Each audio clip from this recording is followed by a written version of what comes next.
Yamang taglay natin ang mga pangakong ito, mga minamahal, ay magsipaglinis tayo sa lahat ng karumihan ng laman at ng espiritu, napakasakdali ng kabanalan sa takot sa Diyos. Buksan ninyo sa amin ang inyong mga puso. Hindi namin inapi ang sinuman. Hindi namin pinasama ang sinuman. Hindi namin dinaya ang sinuman. Hindi ko sinasabi ito upang kayo'y hatulan, sapagkat sinabi ko na ng una na kayo'y nasa aming mga puso upang magkasamang mamatay at magkasamang mabuhay. Malaki ang katapangan ko ng pagsasalita sa inyo. Malaki ang aking kapurihan dahil sa inyo.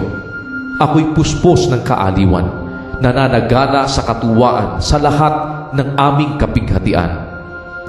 Sapagkat nagsidating man kami sa Macedonia, ang aming laman ay hindi nagkaroon ng katiwasayan, kundi sa lahat kami ay pinipighati. Sa labas ay mga pagbabaka, sa loob ay mga katakutan. Gayunman, ang Diyos na umaaliw sa mabababang loob ay kami inaliw sa pamamagitan ng pagdating ni Tito. At hindi lamang sa kanyang pagdating, kundi naman sa kaaliwan ng inialiw sa kanya dahil sa inyo, nang sa amin ay ibalita niya ang inyong pananabik, ang inyong kalumbayan, ang inyong pagmamalasakit dahil sa akin. Ano pat ako'y lubhapang nagalak, sapagkat bagaman ako'y nakapagpalumbay sa inyo sa aking sulat, ay hindi ko dinaramdam, bagamat aking dinamdam, sapagkat akin ngang natatalastas na ang sulat na yaon ay nakapagpalumbay sa inyo, bagamat sa maikling panahon lamang. Ngayon nagagalak ako, hindi dahil sa inyong pagkalumbay, kundi dahil sa inyong mga pagkalumbay sa ikapagsisisi, sapagkat kayo'y pinalumbay sa paraang ukol sa Diyos, upang sa anuman ay huwag kayong magkaroon ng kalugihan dahil sa amin.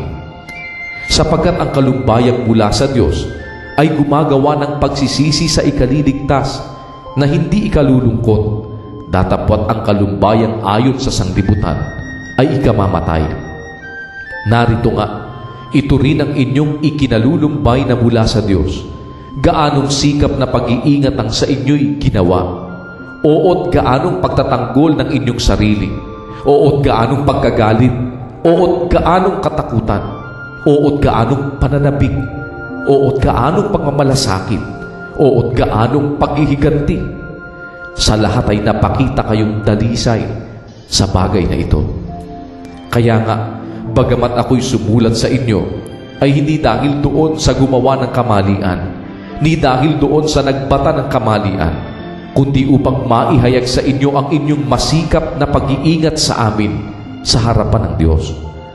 Kaya't kami pawang nangaaliw, at sa aming pagkaaliw ay pagkuspang nangagalak kami dahil sa kagalakan ni Tito, sapagkat ang kanyang espiritu ay inaliw ninyong lahat. Sapagkat kung ako ay nagmapuri ng anuman sa kanya dahil sa inyo, ay hindi ako nahiya, datapwat kung paanong sinabi namin ang lahat ng mga bagay sa inyo sa katotohanan, ay gayon din naman ang aming pagmamapuri na ginawa ko sa harap ni Tito ay nasumpungang totoo.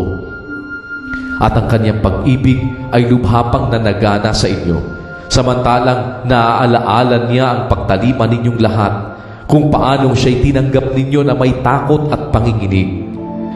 Ako'y nagagalak na sa lahat ng mga bagay ay mayroon akong lubos na pagtitiwala sa inyo.